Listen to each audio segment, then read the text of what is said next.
కొన్ని కొన్ని జగన్ని అట్లా ఫాలో అయిపోతుంటారు.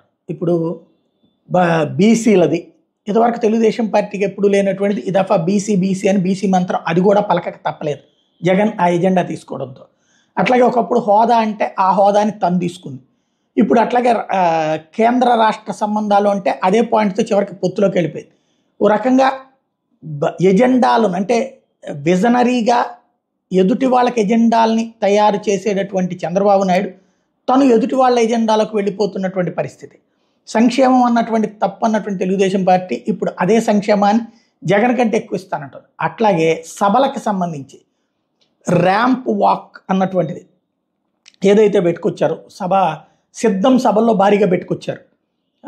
మొత్తం మధ్యలో మొదట్లో అయితే యేసుక్రీస్తు తరహాలో పొడుగాటి ర్యాంపు ముందుకి సైడ్కి ఒకటి పెట్టారు. అది అందరూ కూడా అది సెలవులాగా ఉంది అనేటప్పటికి మళ్ళీ రెండోసారి మార్చి ఫ్యాన్ తరహాలో పెట్టుకొచ్చారు. ఇప్పుడు చతురస్రాకారం అంటే ప్లస్ ఆకారంలో పెట్టుకొస్తున్నారు.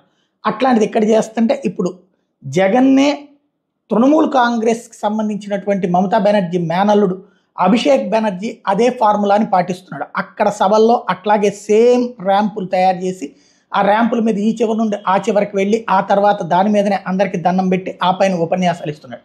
అంటే జగన్ ఇక్కడ కూడా ఒక కొత్త ట్రెండ్ సృష్టించింది. ట్రెండ్ను ఫాలో అవడం వేరు, ట్రెండ్ని సెట్ చేసేటువంటి పనిలో సక్సెస్ అయ్యారు.